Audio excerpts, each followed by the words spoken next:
So hari ini di sini ya boleh mulai di record hari ini. Nah by the way yang ini ndablek saudara. Banyak yang bilang ini direkam nggak Pak? Direkam nggak? Yang di timur nggak mau ke sini saudara.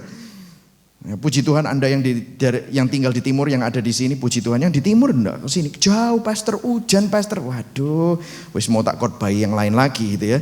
Tapi ya ini harus menjadi gembala yang baik gitu saudara ya.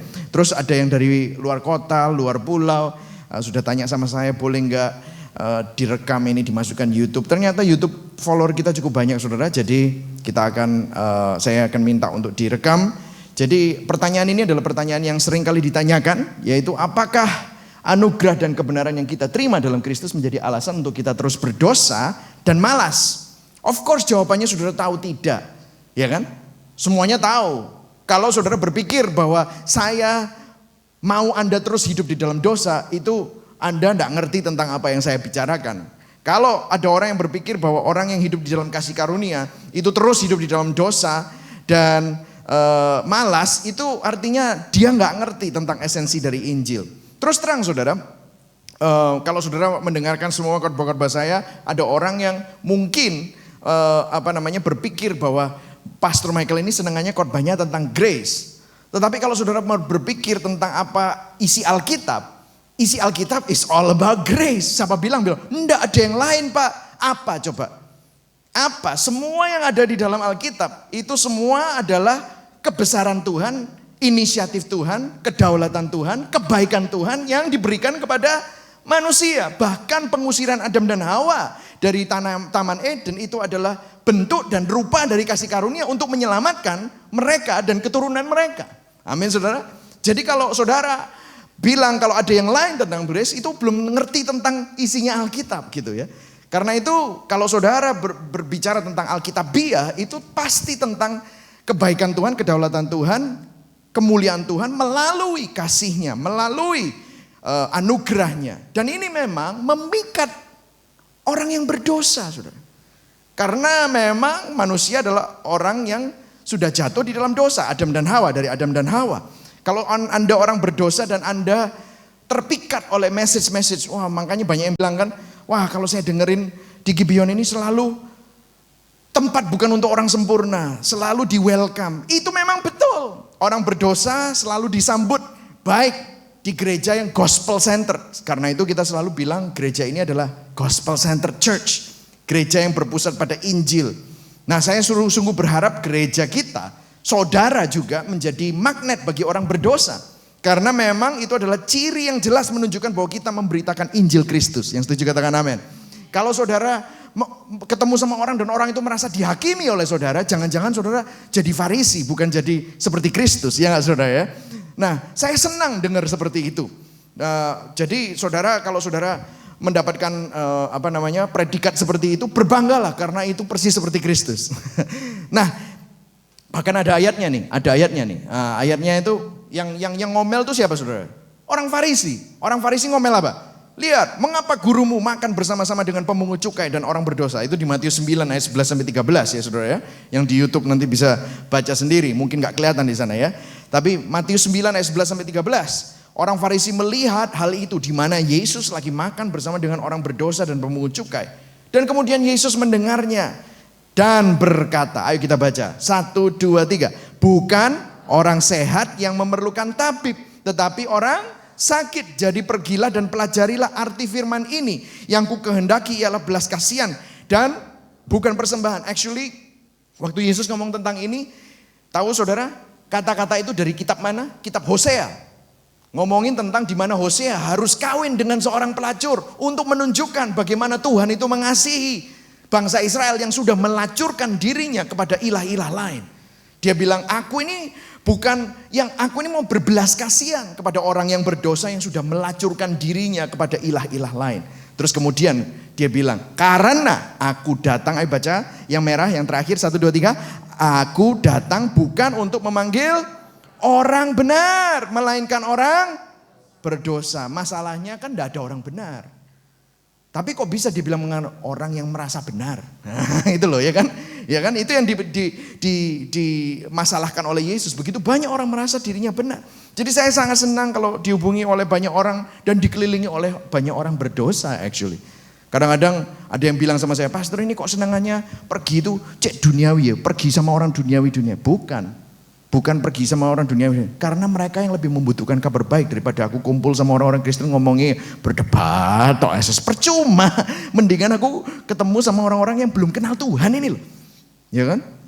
Kadang-kadang saya juga nggak tahan, balbul. Coba kalau saudara nanti ketemu saya di Sutos gitu, saya duduk sama 5 orang terus semuanya ngerokok gitu, terus semuanya bir. Wih, pastor duniawi, ya kan? Mungkin seperti itu kali ya. Tetapi saudara, itu memang lihat, itu adalah capnya Yesus. Yesus itu memang perginya ke tempat-tempat seperti itu karena dia tahu di sanalah orang-orang membutuhkan kasih karunia Tuhan. Nah, yang sedih dan mengganggu saya adalah waktu orang datang kepada saya dan menggunakan Injil, anugerah dan kebenaran yang semestinya mereka terima di dalam Kristus Yesus untuk mengubah mereka, tetapi mereka datang bahkan bilang begini, ada, saya nggak bisa memungkiri, ada, memvalidasi dan mensahkan pilihan mereka untuk terus hidup di dalam dosa. Ada, terus terang ada. Jadi memang ada untuk terus hidup di dalam dosa dan hidup sebagai pendosa. Karena itu mungkin pertanyaannya begini, kenapa orang benar masih hidup dan berkelakuan seperti orang berdosa? Mungkin yang pertama mereka percayanya salah, mereka tidak tahu kebenarannya. Tapi setelah mereka tahu, mereka bisa berubah. Tapi saya mau masih memberikan kepada saudara ini, seorang benar yang berlaku seperti seorang berdosa, mereka berlaku bukan seperti diri mereka sendiri. Mereka belum menghidupi identitas mereka sebagai kebenaran Allah di dalam Kristus. Amin saudara ya, nangkep ya saudara ya. Jadi mereka ini belum menghidupi. Nah sebaliknya ada yang begini saudara, orang berdosa yang berpikir dia orang benar gara-gara tahu tentang Yesus. Banyak loh. Makanya saya bilang begini, orang Kristen sama orang lahir baru itu belum tentu sama. Orang lahir baru pasti orang Kristen belum tentu orang lahir baru. Orang Kristen bisa saja dia beragama, tapi belum tentu lahir baru. Tapi kalau orang lahir baru pasti ada buah rohnya, ada hasilnya. Nah saya mau nanya, orang yang seperti ini selamat gak? Saya gak tahu. Bisa selamat belum ngerti, bisa selamat masih dalam perjalanan iman untuk menghidupi identitasnya. Bisa-bisa belum, dia cuma tahu, belum lahir baru. Nangkep saudara ya? Jadi belum lahir baru gitu loh ya. Nah, banyak yang bertanya juga, waduh Pak enak ya Pak ya. Kalau gitu kan apakah kasih karunia izin untuk berdosa? Wah enak ya. Katanya perbuatan manusia, kan Pak Pastor mereka selalu bilang, hari ini siapa yang belum berdosa? Oh semua sudah berdosa. Kalau gedung ini runtuh, terus kita ketemu sama Tuhan, terus ditanyain, apa yang membuat kamu tak bolehkan masuk ke dalam surgaku? Oh ya kan aku, terus jawabannya kalau benar menurut benar menurut Evangelism Explosion, karena aku beriman sama Kristus. Loh kan aku sudah tahu jawabannya gitu. Enak yuk, langsung masuk. Bukan karena perbuatan kita, ternyata bukan karena perbuatan kita tetapi perbuatan Kristus. Benar gak? Halo, itu Injil? Yes, saudara percayakan hal itu? Kalau sudah di Gibeon lama pasti percaya, sudah tahu tentang hal itu ya. Bukan karena perbuatanmu itu di bawah itu kelihatan besar. Injil, esensi dari Injil itu bukan apa yang harus kamu lakukan dan tidak boleh kamu lakukan, tetapi apa yang Yesus sudah lakukan dan sudah selesaikan, ya kan? Itu esensi Injil. Bukan tentang kamu, tetapi tentang Kristus. Nah, banyak orang bilang, enak yo, nek gitulah. Ya wes, kayak apa susah-susah gitu ya. Nah, di sini hari ini saya akan jawab pertanyaan itu. Dan saya akan jawab secara alkitabiah. Amen? Oke, Galatia 5 ayat 1 berkata begini. Kita baca sama-sama. 1, 2, 3. Supaya kita sungguh-sungguh merdeka, Kristus telah, lucu ya, bahasanya lihat. Coba lagi baca 1, 2, 3. Supaya kita sungguh-sungguh merdeka, Kristus telah memerdekakan kita. Karya Kristus itu memerdekakan kita supaya kita tidak lagi terikat oleh apapun. Yang setuju katakan amin? Amin. Terus sudah gitu terusnya kita baca 1, 2, 3. Karena itu berdirilah teguh dan jangan mau lagi dikenakan kuk. Nah, saudara, Injil itu membawa kemerdekaan, kebebasan, kemerdekaan. Nah, problemnya begini. Jika Anda menggunakan kemerdekaan Anda itu untuk membuat Anda kembali menjadi budak dosa, maka Anda tidak mengerti atau kehilangan poin utama dari pembebasan yang Anda terima dari Kristus. Ya kan? Anda nggak ngerti. Duh, misalnya orang yang sudah dibebaskan tapi dia terus bergelimang dalam dosa yang sama. Saya tahu dalam hati saudara pasti saudara kepingin berubah. Dalam hati saudara punya, itu artinya saudara punya hati yang baru. Nanti saya jelaskan. Tapi kalau saudara terus hidup di dalam dosa itu, saudara terus hidup di dalam kegelapan, saudara baru dikeluarkan dari penjara, saudara kembali lagi. Padahal kuncinya sudah dikasih, pintunya sudah dibuka, tapi saudara masuk lagi dalam penjara malah tidur di sana. Itu kehilangan dari esensi. Padahal Yesus datang, ini ceritanya ya, masih ingat gak? Yesus itu pertama kali dipanggil, nubuatan Yesus yang paling jelas itu di mana sih saudara? Di Yesaya 61. Itu panggilan Yesus. Dan itu adalah panggilan gereja juga. Yesaya 61, waktu itu Yesus belum memulai pelayanannya. Terus di kitab Lukas, dia ceritanya masuk ke bait Allah. Terus giliran baca itu loh, kitab Yesaya, ya kitab Yesaya dibuka. Kalau dibuka itu seret gitu, nutupnya harus gini, terus buka lagi. Jadi ini misalnya ya dibuka seret gitu ya. Dibuka, terus ini ditutup, terus ditaruh sini, dibuka lagi. Itu enggak boleh, enggak berurutan, harus berurutan. Waktu Yesus masuk ke sana, pas dia baca ini. Lukas 4 ayat 18 sampai 19, ya, dibilang gini. Roh Tuhan ada padaku, oleh sebab Ia telah mengurapi aku. Ayo kita baca. Untuk apa? Untuk menyampaikan kabar baik kepada orang-orang miskin. Supaya apa? Supaya mereka nggak miskin terus. Amin. Supaya mereka bisa diperkaya. Tidak cuma hanya secara jasmani, tetapi secara rohani. Ia telah mengutus aku untuk apa, saudara? Memberitakan pembebasan kepada orang-orang tawanan. Supaya mereka tidak terus ada di dalam tawanan, tetapi dibebaskan. Penglihatan kepada orang-orang buta, supaya mereka bisa melihat. Amin. Ya, dikasih penglihatan, membebaskan orang-orang yang tertindas supaya mereka tidak terus dalam penindasan dari kutuk-kutuk dosa, tetapi mereka dibebaskan untuk memberitakan tahun rahmat Tuhan setelah datang. Jadi tujuan karya keselamatan Kristus itu untuk menyampaikan kabar baik, untuk membebaskan, untuk membawa penglihatan, untuk membebaskan lagi, lihat, memberitakan tahun rahmat Tuhan. Lah ini kan jelas sudah. Grace liberates. Kasih karunia itu membebaskan. Yang setuju katakan amin. Amin ya. Jadi kalau saudara mendengar Injil, itu adalah kabar baik yang membebaskan. Makanya orang yang ada yang datang sama, terus terang ya, aku tuh denger Anda itu hidupku enteng. Memang betul. Seharusnya firman Tuhan ikut Yesus itu liberates, Anda jadi bebas. Karena bukan tentang kamu. Bukan kamu yang ngoyoh. Dia sudah ngoyoh sampai mati di atas kayu salib. Dan berkata sudah selesai. Semuanya sudah diselesaikan oleh kasih karunia Tuhan. Nah, jadi grace liberates. Bukan izin untuk kamu belakrak. Bukan. Kan tadi dibilang kalau kamu gara-gara kasih karunia kamu tambah gak karu-karuan hidupnya, malah samen leven, malah mabuk-mabukan, malah narkoba. Loh itu kan goblok. Sudah supaya kamu enggak miskin, supaya kamu enggak buta, supaya kamu enggak tertindas, kamu membuat dirimu malah terikat lagi. Itu enggak mungkin toh. Itu enggak ngerti tentang esensi dari kebaikannya Tuhan. Kalau kita menggunakan Injil karya Kristus yang benar dan terus hidup dalam dosa, itu kan kita memperbudak diri kita sendiri dan terikat kembali di dalam dosa yang semestinya kita sudah dilepaskan dari semuanya itu. Amin. Jadi artinya Anda tidak menggunakan anugerah atau menghidupi anugerah sesuai dengan tujuannya. Ya kan? Kasih karunia itu membebaskan, bukan mengizinkan Anda untuk terus ada di dalam dosa. Ya.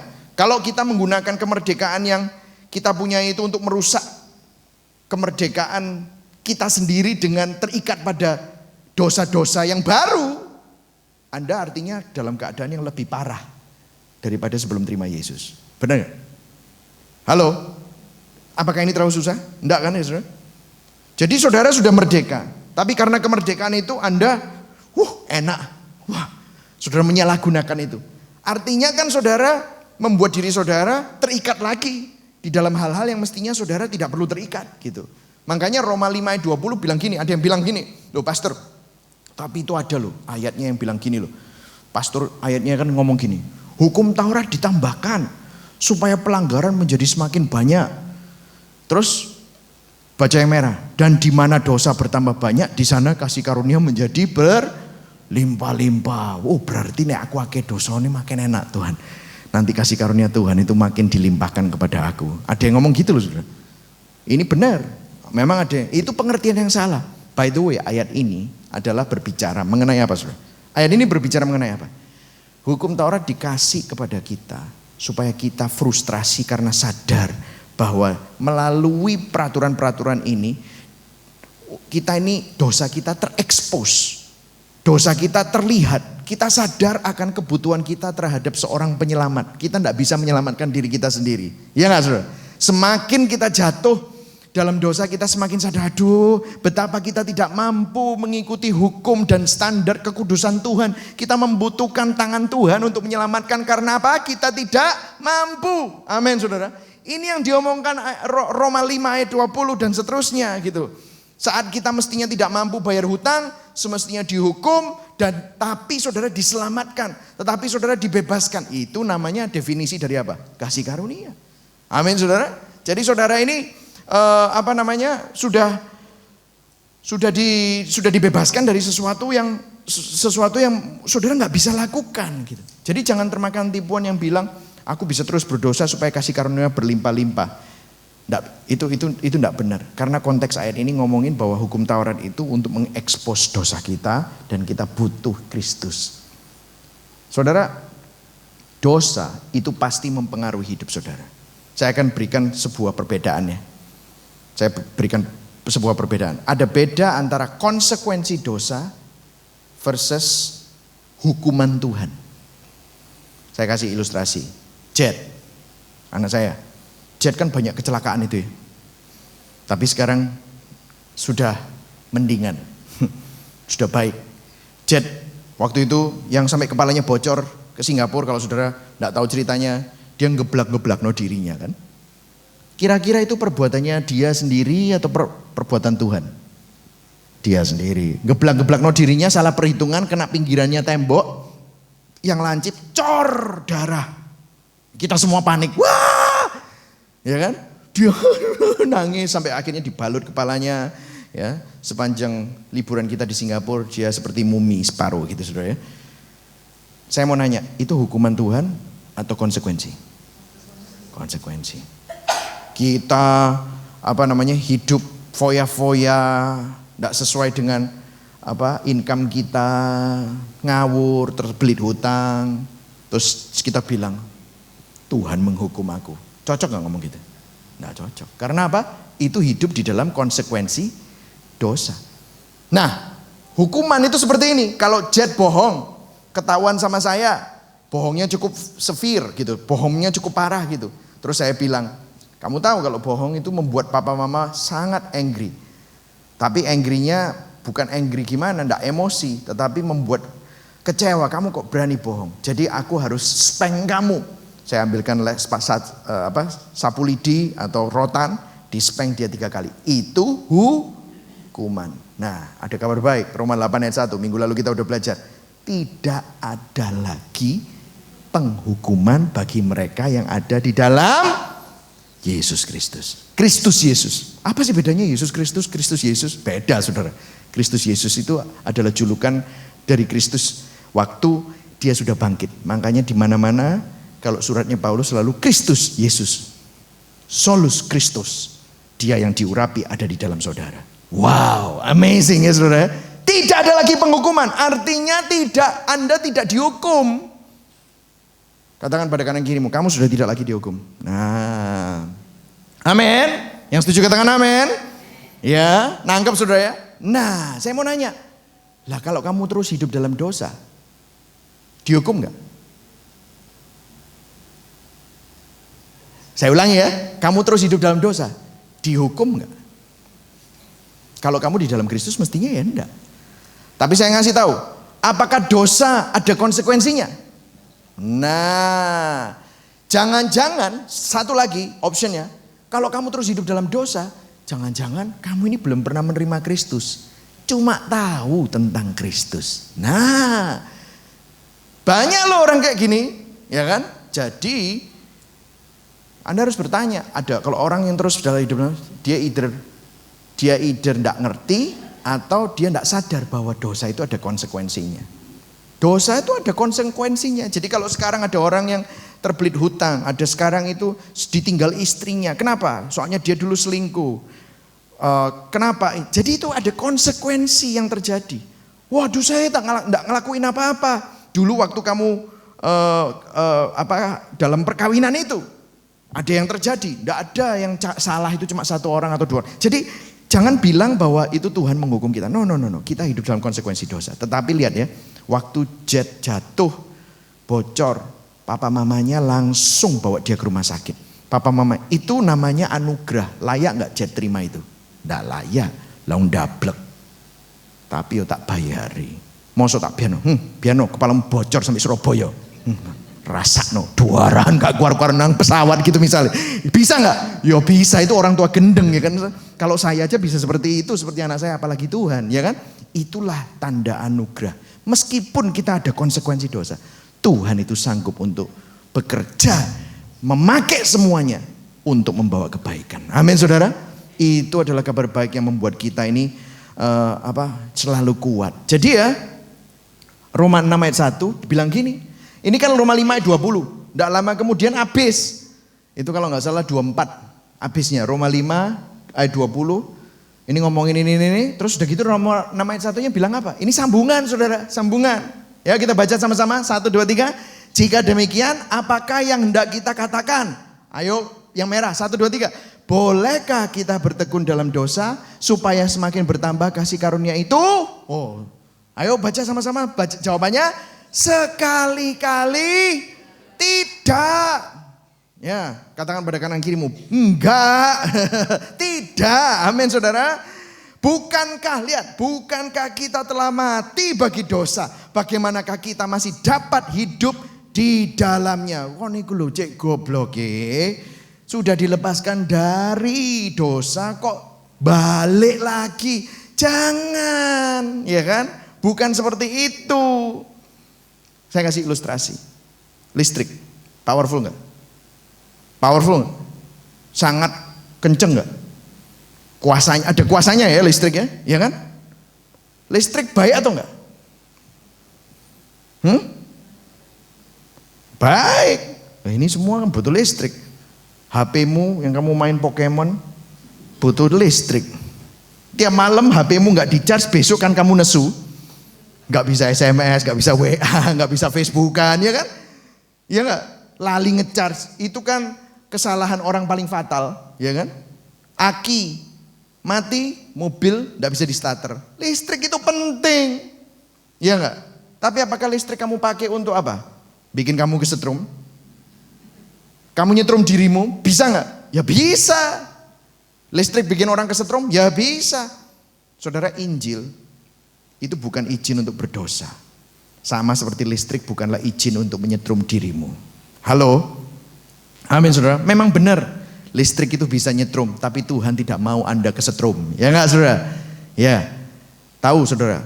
Tapi kalau listrik itu digunakan dengan baik, lihat, wah bisa memberikan listrik dengan tujuannya untuk supaya Anda punya lampu, saudara bisa punya AC, saudara bisa menikmati TV, internet dan yang lain-lain. Semuanya karena listrik. Kita harus memandang saudara dosa sebagaimana adanya. Dosa itu bukan aktivitas tidak berbahaya saudara, kayak minum kopi atau minum orange juice gitu loh. Ya kakek kopi juga bahaya sih saudara ya. Seperti yang Anda harus sadar bahwa dosa itu ibarat seperti binatang buas yang mengendap-endap untuk menerkam Anda. Dosa itu selalu ada konsekuensinya untuk membuat Anda diperbudak oleh dirinya. Jadi hati-hati saudara, yang setuju katakan amin. Ya. Nah ini loh saudara, nah sekarang saya mau bilang ini. Ada perbedaan.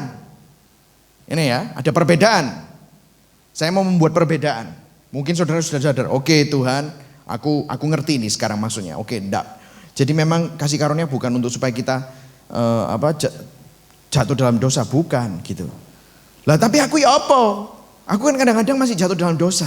Nah, ada perbedaan. Masih jatuh ke dalam dosa, lawannya hidup di dalam dosa. Itu ada perbedaan. Yang setuju katakan amin. Sudah ngerti perbedaannya ya? Perbedaannya signifikan. Yang pertama, yang masih jatuh ke dalam dosa, siapa di sini yang kadang-kadang masih jatuh dalam dosa, ya kan? Ya semuanya angkat tangan. Yo, aku, yo isiku aku. Ya, yang pertama Anda melakukan apa yang Anda tidak ingin lakukan. Halo? Setiap kali Anda berdosa, aduh, kerasa saudara. Nah, nanti saya akan jelaskan apa yang harus Anda lakukan waktu Anda, Tapi yang kedua, hidup di dalam dosa artinya dia melakukan apa yang memang dia senang lakukan. Ya, itu hidup di dalam dosa. Kalau Anda merasa tidak nyaman saat berdosa, that's good. Itu sebenarnya adalah signal dari kamu itu punya hati yang baru. Barang siapa yang ada di dalam Kristus, dia adalah ciptaan yang baru. Yang lama sudah berlalu, yang baru sudah datang. Yeskiel 36 ayat 26, aku akan menulis hukum-hukumku di dalam hati mereka. Aku yang akan membuat mereka taat. Hukum itu bukan lagi tertulis pada buku-buku lagi, tetapi di sini saudara. Kenapa? Kamu punya hati yang baru. Itu artinya kamu lahir baru, punya hati yang baru. Dan kamu punya keinginan untuk melakukan firman Tuhan. Itu luar biasa. Amin saudara. Artinya saudara ciptaan yang baru. Nah itu yang di atas Anda terus berjalan. Nanti saya akan ajari caranya gimana. Tetapi kalau yang ini, saya nggak yakin Anda ini diselamatkan. Atau kalau enggak, Anda perlu bangun. Jangan-jangan Anda ini punya kepercayaan yang salah. Kepercayaan yang salah akan memimpin kita kepada kehidupan yang salah. Kelakuan yang salah. Saudara nangkap? Ya, jangan-jangan kamu punya kepercayaan yang salah gitu. Roma 6 ayat 16 sampai 18 berkata begini. Apakah kamu tidak tahu bahwa apabila, ini tadi kan Roma 6 ayat 1 ya. Yang ini, ya kan? Terusannya. Saudara kalau mau jelas tentang ini, atau ada yang nanya, suruh bocor Roma dari Roma 4, 5, 6. Jelas sekali. Roma 6 ayat 16 sampai 18. Apakah kamu tidak tahu bahwa apabila kamu menyerahkan dirimu kepada seseorang sebagai hamba untuk mentaatinya, kamu adalah hamba orang itu yang harus kamu taati. Ayo kita baca koma, baik dalam dosa yang memimpin kamu kepada kematian, terus maupun dalam ketaatan yang memimpin kamu kepada ketaatan. Oh ternyata orang yang hidup di dalam kasih karunia bisa taat. Ketaatan perlu enggak? Perlu, tetapi bukan sesuatu yang kamu produksikan dengan kekuatan sendiri. Dan ketaatan itu bukan lagi menjadi sebuah syarat, tapi iman kita kepada Kristus yang menjadi syarat. Tapi itu nanti mengeluarkan ini ketaatan yang memimpin kita kepada kebenaran. Tapi lihat, habis tanda tanyanya dibilang apa? Tetapi syukurlah kepada Allah, dahulu memang kamu hamba dosa, tetapi sekarang kamu dengan segenap hati telah mentaati pengajaran yang telah diteruskan kepada kamu. Lihat, baca yang merah 1, 2, 3. Kamu telah dimerdekakan dari dosa dan menjadi hamba kebenaran. Ya, dosa memperbudak manusia memang. Jadi konsekuensi dosa nggak cuma penderitaan, tetapi kalau kamu terus hidup dalam dosa, dosa itu akan memperbudak kamu. Banyak orang nggak bisa lepas dari dosa itu. Kenapa? Kalau orang udah judi susah, orang sudah gampang mabuk-mabukan susah untuk lepas, karena dia diperbudak oleh dosa tersebut. Orang kalau sudah dalam dosa perselingkuhan, seks yang enggak, dia enggak bisa lepas. Karena dia itu diperbudak oleh dosa itu. Ini enggak cuma hanya berlaku pada dunia yang belum mengenal Kristus. Pada orang Kristen yang sudah lahir baru. Kalau kamu terus hidup dalam dosa, dosa itu akan memperbudak kamu. Sing rugi sopo? Kamu tidak bisa menerima kebenaran janji Tuhan, kepenuhan Allah. Iblis datangnya mencuri, membunuh, membinasakan. Tetapi aku datang untuk memberi hidup. Hidup itu adalah zoe. Tidak bisa kamu alami. Lalu kamu memperbudak dirimu sama dosa. Nangkep saudara? Ya, sehingga Anda kehilangan. Gak heran hidupmu tidak pernah mengalami kepenuhan Allah. Tapi kalau kamu dipimpin oleh Roh, nanti saya akan jelaskan. Kasih karunia itu mengaktifkan Roh Kudus di dalam hidupmu. Kasih karunia itu memimpin kita kepada godly lives, hidup yang sesuai firman.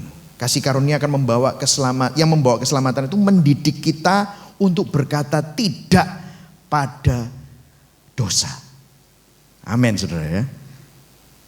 Kasih karunia itu mendidik kita untuk berkata tidak kepada ketidakkudusan. Kalau ada yang mengaku bahwa Injil, Kristus, kasih karunia yang kita terima itu tidak membuat kita uncomfortable sama sin, itu bukan kasih karunia. Itu bukan Injil Kristus. Amin saudara ya. Ada ayatnya saudara. Ini ayat perlu saudara tahu. Titus 2 ayat 11 sampai 12. Ayo baca sama-sama. 1, 2, 3. Karena kasih karunia Allah yang menyelamatkan semua manusia sudah nyata. Kamu punya kalau kamu di dalam Kristus. Amin saudara. Katakan saya sudah punya. Nah kalau saudara sudah punya di dalam Kristus, lihat.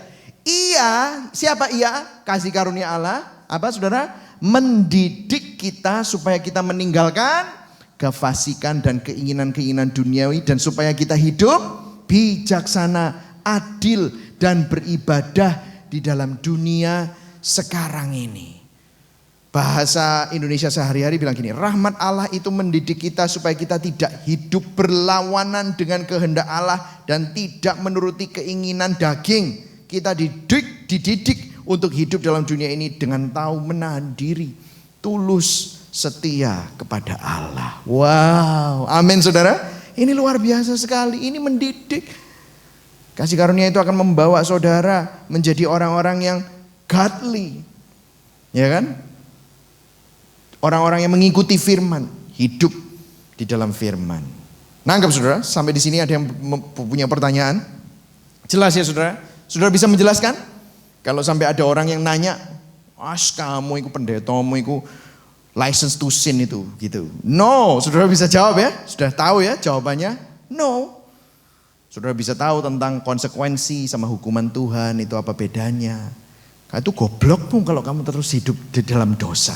Karena dosa itu memperbudak kita. Amin saudara. Katakan pada kanan kirimu, jangan mau diperbudak dosa. Amin. Jangan mau diperbudak dosa. Yang setuju katakan amin. Nah ini kan dibilang godly lives. Oke. Saya mau fokus di situ. Godly life.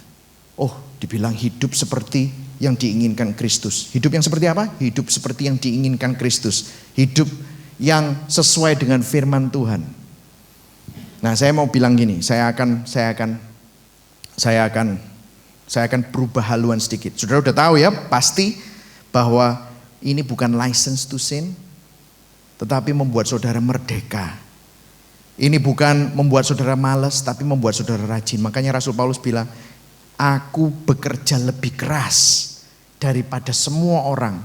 Tetapi yang bekerja bukan aku. Itu semata-mata hanya karena kasih karunia Tuhan. Amin saudara. I am what I am because of the grace of God. Itu Rasul Paulus bilang seperti itu. Nah mungkin ada yang bilang, oke, pastor aku tak mau aku dipimpin oleh kasih. Tahukah saudara? Di Instagram kan saya juga bilang. Ada ayat yang ngomong bahwa kalau keagamaanmu tidak lebih tinggi daripada orang Farisi, kamu tidak bisa masuk kerajaan surga. Ada yang bilang gitu kan? Pernah gak? Ada ayatnya, oke? Matius 5 ayat 17, terus saya lompat ayat 20. Yang ayat 20 ngomong gitu. Tapi saya perlu bawa supaya saudara tahu ayat 17. Disinilah mungkin saya perlu membuat sebuah statement supaya saudara sadar bahwa hukum Taurat itu bukan musuh. Nangkep saudara ya? No, the law is not our enemy. No, it's not. Tapi the law itu nunjukkan bahwa kita itu butuh Kristus. Oke? Tapi kita lihat. Janganlah kamu menyangka bahwa aku, ini Yesus, datang untuk meniadakan hukum Taurat atau kitab para nabi. Aku datang bukan untuk meniadakannya, melainkan untuk menggenapinya. Karena tidak ada seorang pun yang bisa menggenapinya selama 1500 tahun. Bahkan setelah hukum Taurat diberikan, bangsa Israel yang dulunya hidupnya by grace, sejak keluar dari Mesir, itu by grace semua, tidak ada yang mati kan. Bersungut-sungut ada yang mati, malah dia bersungut-sungut Tuhan kasih miracle. Tapi setelah Gunung Sinai bersungut-sungut mati berapa ratus. Makan daging kelapa rakus mati. Bersungut-sungut lagi mati dipagut ular, ya kan? Semuanya mati karena apa? Mereka tidak bisa memenuhi hukum. Karena itu hanya Yesus yang dikirimkan, bukan dari dalam daging tetapi menyerupai daging, karena itu bibitnya dari Roh Kudus, lahir dari perawan, nah, ya, tidak ada dosa sama sekali. Jadi dari situ dia yang tidak mengenal dosa menjadi dosa supaya saudara dan saya yang berdosa dapat menjadi kebenaran Allah di dalam Kristus. Ya, ini dilakukan. Nah, terus dia bilang begini ayat 20-nya. Maka aku berkata kepadamu, kita baca 1, 2, 3. Jika, ayo baca sama-sama 1, 2, 3. Jika hidup keagamaanmu tidak lebih benar daripada hidup keagamaan ahli-ahli Taurat dan orang-orang Farisi, sesungguhnya kamu tidak akan masuk ke dalam kerajaan surga. Wih, serem ya pastor. Nah, ini ayat-ayat ini sering dipakai untuk nutui orang, menghakimi orang. Jadi kamu harus, ya inilah. Jadi akhirnya menjadi usaha manusia. Jadi saya mau kasih tahu kepada saudara bahwa ini ada, sebentar ya, saya akan berikan kepada saudara gambarannya, oke? Hukum Taurat Perjanjian Lama itu diperlengkapi. Gini, Matius 5 ayat 17 sampai 48. Itu hukum Taurat oleh Yesus. Itu dikembalikan pada keutuhannya. Oke, oleh Yesus.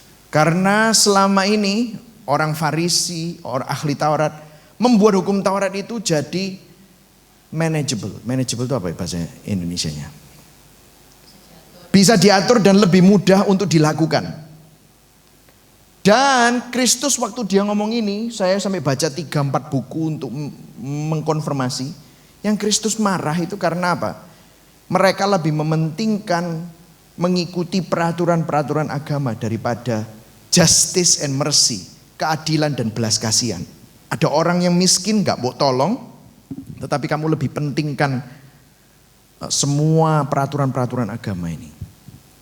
Jadi dia bilang gini, kamu harus sadar bahwa bukan tentang peraturan, tetapi tentang hati Tuhan.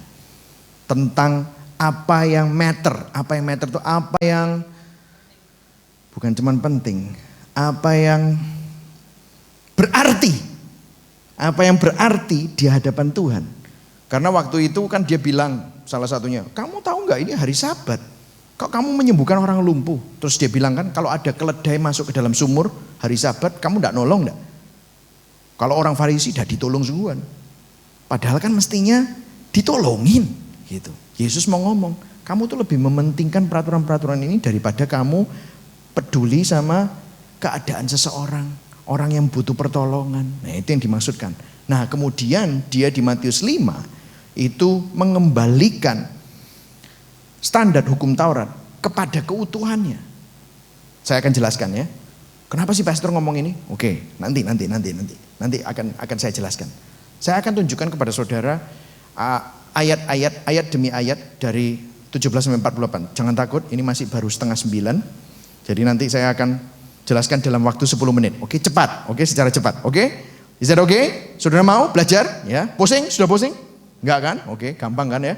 Oke, perbandingan perintah Perjanjian Lama dan Perjanjian Baru. Semuanya ada di Matius 5. Bocor lagi nanti malam.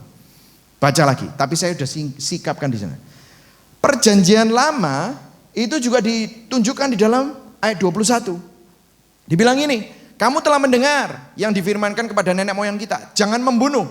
Siapa yang membunuh harus dihukum. Kalau membunuh harus dihukum.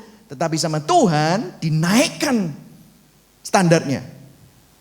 Setiap orang, ini ayat 21, ayat 22. Tapi aku berkata kepadamu, setiap orang yang marah terhadap saudaranya harus dihukum karena itu sama dengan membunuh.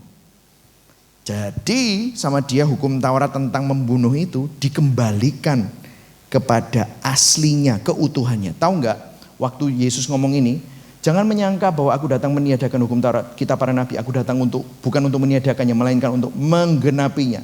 Kata-kata ini kalau sudah lama di Gibeon pasti tahu, plero. Jadi saya menggenapinya bukan cuma peraturan toh, tetapi keutuhan dari peraturan itu termasuk hatinya. Nangkap ya saudara ya. Jadi sama dia, kalau orang bunuh, kalau sampai dia melakukan pembunuhan, itu asalnya dari mana? Marah. Dari hati yang marah terhadap orang itu. Sampai dia tidak bisa. Lah, kamu marah, memang kamu belum bunuh. Tapi ku podoai. Itu yang diomongkan sama Yesus. Satunya melakukan, kamu belum melakukan. Tetapi di hadapan Tuhan, podoai. Karena kamu satunya marah, terus kamu melakukan. Yang ini di dalam hati. Malah lebih bahaya. Banyak orang kelihatannya baik, tapi penuh dengan kemarahan. Halo? Ya. Terus. Ayat 27. Kamu telah mendengar yang difirmankan kepada nenek moyangmu di perjanjian lama. Ya kan? Kalau sudah lihat itu di Alkitab Bahasa Indonesia LAI itu ada footnote-nya. Itu kepada perjanjian lama, kepada keluaran 20. Jangan ini, jangan berzina. Perjanjian baru. Memandang perempuan dan menginginkannya sudah berzina. Ayat 28-nya bilang, ayo baca sama-sama 1, 2, 3. Tetapi aku berkata kepadamu, setiap orang yang memandang perempuan serta menginginkannya sudah berzina dengan dia di dalam hatinya. Satunya melakukan, satunya membayangkan. Podoai. Di dalam mata, di depan mata Tuhan. Sama saja. Jadi dibalikan kepada keutuhannya. Terus ya saudara. Kalau perjanjian lama boleh loh cerai. Kalau ada kalaunya. Telah difirmankan juga siapa yang menceraikan istrinya harus memberi surat cerai kepadanya. Lihat. Tetapi aku berkata kepadamu, aku ini Yesus, setiap orang, ini ayat 32, orang yang menceraikan istrinya kecuali karena zina, ia menjadikan istrinya berzina. Dan siapa yang kawin dengan perempuan yang diceraikan, ia berbuat, tiba-tiba. Tidak ada itu yang namanya banyak sekali alasan-alasan gitu. Susah ya. Boleh bersumpah, ayat 33. Kamu telah mendengar pula yang difirmankan kepada nenek moyang kita, jangan bersumpah palsu, melainkan peganglah sumpahmu di hadapan Tuhan. Tetapi aku berkata kepadamu, janganlah sekali-kali bersumpah baik demi langit, karena langit adalah tahta Allah. Ojo ngomong demi Tuhan, jangan ngomong demi apa, sembarang demi kan gitu kan. Nah boleh nih, dikembalikan kepada aslinya. Boleh balas loh, kamu telah mendengar firman, mata ganti mata, gigi ganti gigi, itu perjanjian lama. Ya kan? Tapi lihat, tetapi aku berkata kepadamu, itu Yesus ayat 39-nya. Ayo baca sama-sama 1, 2, 3. Janganlah kamu melawan orang yang berbuat jahat kepadamu, melainkan siapapun yang menampar pipi kananmu, berilah juga kepadanya. Tambah naik lagi. Saudara, ini saudara. Kalau di perjanjian lama boleh benci, iku musuhmu bencian. Kamu telah mendengar firman, kasihlah sesamamu manusia dan bencilah musuhmu. Saudara baca sendiri di Keluaran nanti. Ada ayat 43. Tetapi aku berkata kepadamu, lihat, baca, kasihlah musuhmu dan berdoalah bagi mereka yang menganiaya kamu. Ayat 44. Wow, saudara. Saudara lihat? Sudah cukup? Di pressing ya? Ini yang terakhir. Wah, ayat 48 ini kita tambah gila lagi. Tidak ada ayatnya di perjanjian lama suruh gitu. Perjanjian lama tidak ada perintah untuk menjadi sempurna. Ayat 48 dibilang gini, haruslah kamu sempurna. Sama seperti Bapamu yang di surga. Sempurna, gubrak ngeblako wis. Iso gak? Gak iso, saudara. Gimana caranya bisa sempurna, caranya itu loh gimana Tuhan? Saudara, disinilah waktu hukum Taurat itu dikembalikan kepada keutuhannya. Disitulah kita makin sadar bahwa kita nggak bisa. Disinilah kita justru makin sadar akan kebutuhan kita anugerah dan kebenaran yang dari Tuhan. Diimputasikan. Saudara, Kristus itu bukan membantu Anda menjadi benar, bukan. Kristus bahkan bukan hanya membuat Anda menjadi benar, tapi Kristuslah kebenaran Anda. Katakan, Kristus adalah kebenaran saya. Ayo, 1, 2, 3. Kristus adalah kebenaran saya. Bahasa Inggrisnya bagus. The cloak of Christ's righteousness. Jubah kebenaran Kristus itu yang menutupi saudara. Kebenaran Kristus itu menjadi kebenaran kita. Lah kalau saudara disuruh sempurna, ya apa caranya sempurna? Kesempurnaan Kristus menjadi kesempurnaan kita. Itulah Injil. Itulah kekristenan. Amin saudara. Karena itu firman Tuhan bilang, hidup olehnya. 1 Yohanes 4 ayat 9. Dalam hal inilah kasih Allah dinyatakan di tengah-tengah kita. Bahwa Allah telah mengutus anaknya yang tunggal ke dalam dunia. Supaya apa saudara? Supaya kita hidup olehnya. Agape, saudara mau bisa agape orang? Itu tadi semua. Ini semua kalau saudara punya agape, saudara gak akan pernah melakukan ini. Nangkep saudara? Ya kan? Ini semua dasarnya kan. Terus 1 Korintus 12. Wow, karunia roh baru. Tahu dasarnya semua. 1 Korintus 13. Apa? Kasih. Ya kan? Semuanya dasarnya kasih. Allah kepada kita dasarnya apa? Kasih. Makanya saya mau kasih tahu. Kalau saudara bilang Alkitab itu bukan tentang kasih karunia, kamu enggak tahu. Kamu enggak ngerti tentang hati Tuhan. Hati Tuhan itu, makanya God is love. Dibilang Tuhan itu gimana sih kalau mau mendeskripsikan Tuhan itu gimana sih? Rasul Yohanes itu rasul yang terakhir. Semuanya sudah mati. Semuanya gereja sedang menunggu surat dari rasul yang terakhir. Mau tahu? Biarlah kalian saling mengasihi. Waduh, karena inilah kasih. Bukan kamu yang mengasihi Tuhan, tetapi Tuhan yang lebih dulu mengasihi kamu. Waduh. Gimana caranya kita menghidupi semuanya itu? Hidup olehnya. Supaya, ayo kita baca sama-sama 1, 2, 3. Kita hidup olehnya. Hidup oleh Kristus. Kristus di mana? Kristus memang duduk di sebelah kanan Allah Bapa. Sekarang yang dikirim siapa? Roh Kudus. Di manakah ruang Maha Kudus itu? Di hatimu. Hidup oleh Roh Kudus. Hidup oleh Kristus adalah hidup oleh Roh Kudus. Jalan untuk dapat hidup dalam standar perjanjian baru Taurat, perjanjian baru adalah hidup oleh Roh Kudus di dalam roh. Saudara, saya ini loh, Injil akan menggiring setiap orang yang percaya semakin bersandar sama Kristus, semakin bersandar sama Tuhan. Saudara, kadang-kadang kalau kita mengalami masalah keuangan, iman kita itu iman dapat utangan atau iman dapat pemberian duit daripada iman pada Tuhan. Halo, disitulah kita perlu mempraktikkan Injil. Disitulah kita perlu percaya kepada Kristus. Tuhan, aku tidak punya apa-apa. Yang aku punya cuma Tuhan. Kau yang menciptakan langit dan bumi. Ya sudah, aku cuma percaya sama kamu. Amin saudara.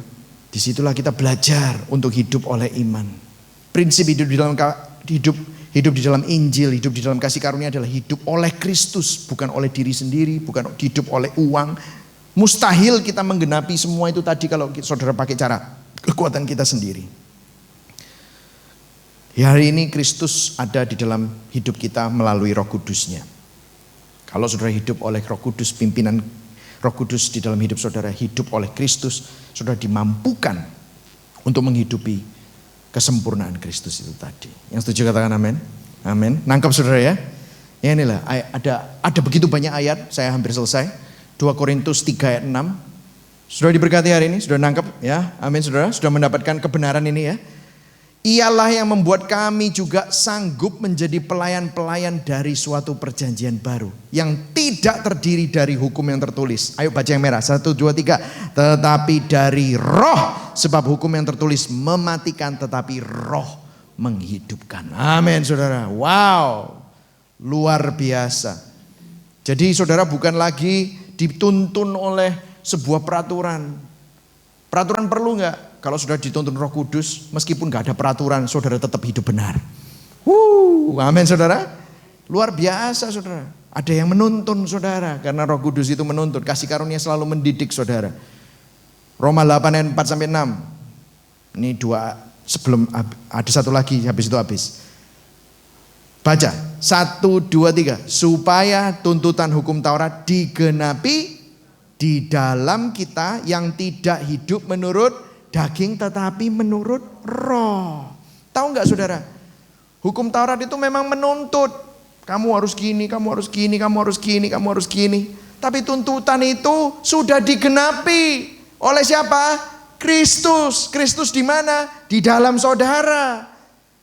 Kalau Kristus ada di dalam saudara, roh yang bisa memampukan Kristus untuk menggenapi hukum Taurat ada di dalam saudara, saudara juga pasti akan dipimpin untuk menghidupi itu juga. Yang setuju katakan amin. Ya. Terus dibilang gini, sebab mereka yang hidup menurut daging pakai kekuatan sendiri, pakai kekuatan, pakai willpower, kemauan sendiri, tidak bisa memikirkan hal-hal yang daging. Kamu berusaha hidup pakai peraturan-peraturan, malah keblinger, malah gagal. Mereka yang hidup menurut roh memikirkan hal-hal yang dari roh. Karena keinginan daging adalah maut, tetapi keinginan roh adalah hidup dan damai sejahtera. Ayo baca sama-sama yang ini. 1, 2, 3. Keinginan roh adalah hidup dan damai sejahtera. Mau saudara punya hidup? Mau punya damai sejahtera? Wah, percayalah atas pimpinan. Hidup oleh Kristus. Kristus itu di dalam kita melalui Roh Kudus. Amin saudara. Waktu saudara baca firman, minta tuntunan Roh Kudus, firman jadi hidup. Firman dan Roh Kudus bekerja sama untuk menuntun saudara di dalam jalannya Tuhan. Wow, luar biasa saudara. Tadi baru saya ketemu sama satu orang. Dia bukan gereja kita karena rumahnya jauh saudara. Rumahnya bukan di Surabaya, di luar kota. Tapi dia teman saya. Terus dia tadi mampir ngomong-ngomong, aku denger YouTube-mu itu loh. Dia bilang gitu ya. Terus dia bilang gini, aku ngetes, mau tak tes. Apa sih mbok khotbah? Itu bener tak enggak sih? Terakhir 6 bulan terakhir ini aku dijahati orang. Dijahati orang. Tapi kan dibilang dulu aku kan harus mengampuni. Tetapi kan kon lak ngomong, dek ngomong Jawa ya saudara. Kon lak ngomong. Tuhan sudah mengampuni, jadi kita harus mengampuni. Terus orang-orang yang jahati itu tak buai kabeh, tak baiki. Aku membaiki mereka, mengampuni mereka sampai bojoku ngamuk-ngamuk, teman-temanku ngamuk-ngamuk, keluargaku ngamuk-ngamuk. Kamu itu goblok, dimanfaatkan. Tapi kan aku mau tahu, apa benar sih kasih karunia itu? Kita dibaiki oleh Tuhan, Dia memberi terus kepada kita. Terus itu yang mengubah kita kan? Itu kan teorimu toh? Dia ngomong gitu, dia bilang gitu. Itu bukan teoriku, aku bilang gitu. Itu Alkitab, aku bilang gitu. Itu firman Tuhan. Lah yo, aku sih durung percaya. Aku ngelakukno. Selama 6 bulan ini baik. Makanya aku nang gini. Ternyata bener loh. Orang-orang yang tak buai terus itu tiba-tiba berubah juga. Dia datang kepada aku, minta maaf dewe. Baik-baik dewe. Dianya berubah, sama bojone juga berubah, sama pegawai-pegawainya ya berubah. Ternyata benar ya. Tidak ada gunanya kita mau bawa dia ke pengadilan. Perubahan itu terjadi saat kita mencurahkan kasih kepada dia. Dan aku semakin melihat kayak gitu, kok iso ya? Kok lain ya sama pikirannya manusia ya? Exactly, itu adalah cara Tuhan. Pertobatan terjadi waktu kita merasakan kebaikan Tuhan. Bukan kemarahannya Tuhan. Kemarahan Tuhan sudah ditumpahkan kepada Kristus di atas kayu salib. Supaya saudara dan saya tidak perlu lagi menerima penghukuman. Tetapi saudara menerima kasih karunia Tuhan. Kalau saudara hidup melalui karya Kristus dalam hidupmu, nanti kamu kan keluar. Nih, terakhir. Galatia 5. Ayat 22 sampai 25. Lihat, baca sama-sama. Pelan-pelan. 1, 2, 3. Tapi buah, kamu kalau dipimpin sama Roh Kudus akan keluar buahnya. Buah roh ialah apa saudara? Kasih, sukacita, damai sejahtera, kesabaran, kemurahan, kebaikan, kesetiaan, kelemah lembutan, penguasaan diri. Tidak ada hukum yang menentang hal-hal itu. Lihat, barang siapa menjadi milik Kristus Yesus, ia telah menyalibkan daging dengan segala hawa nafsu dan keinginannya. Jikalau kita hidup oleh Roh, baiklah hidup kita juga dipimpin oleh Roh. Pasti hasilnya seperti ini. Yang setuju katakan amin. Amin saudara. Tidak ada hukum yang bilang kamu jangan terlalu banyak penguasaan diri. Cekno kamu bisa berdosa sedikit, tidak ada. Yang ada juga kuasa ono dirimu, ya kan? Kendalikan dirimu, ojo ngamuk-ngamuk, ojo bengok-bengok, ya kan? Ya toh? Dibilangi gitu. Jangan ngerusak-ngerusak. Tidak ada itu hukum yang janganlah kamu mempunyai penguasaan diri. Mana ada? Kalau kebanyakan ini justru malah tertib semua. Kita hidup di atas hukum Taurat. Kita tidak usah dibilangi jangan kencing di situ, malah diresii. Karena Anda tahu bahwa yang rapi itulah excellence. Orang Kristen pasti excellence. Gak pernah kerja setengah-setengah, selalu to the max. Kamu jadi karyawan bosmu pasti senang sama kamu. Bukan orang yang ngomel tapi menjadi solusi dimanapun kamu berada. Itu tidak usah dikasih peraturan, dia sendiri bisa melakukannya. Karena apa? Dipimpin oleh Roh. Amin saudara. Inilah yang namanya grace is power. Bukan cuma diampuni, tetapi mempunyai kuasa dari dalam hidup saudara. Karena Roh Kudus itu di dalam diri saudara. Tahukah yang mengaktifkan Roh Kudus siapa? Kristus. Melalui karya Kristus. Itu melalui apa? Kasih karunia-Nya kepada Anda. Jadi kalau saudara sudah tidak mampu, makanya saya selalu kembali. Kalau kamu sudah mulai mikir awakmu dewek, lihatin salib Kristus. Oh iya, yes. Tiap kali saya ngelihat salib Kristus, yes. Kenapa lagu kita semuanya selalu menuju ke sana? Kenapa semua firman kita dan perenungan-perenungan kita menuju ke sana? Karena dari situlah Injil adalah kekuatan Allah yang membawa kita kepada keselamatan. Itu yang akan membawa kita bertekuk lutut bilang, bukan aku. Orang yang hidup karena ini, kalau hebat dia berprestasi, dia cuma bisa bilang soli Deo Gloria. Bukan aku. Ya kan? Jadi bukan karena doamu, bukan karena puasamu, bukan. Kamu bisa dimampukan untuk itu karena kasih karunia Tuhan. Karena Roh yang memimpin saudara. Sehingga saudara bisa mendengar lebih jelas. Amin saudara. Ya, hari ini saudara semoga diberkati. Bila ini menjadi kekuatan buat saudara. Dan teman-teman yang di YouTube, Anda bisa menghidupi ini. Amen. Mari sama-sama kita berdoa.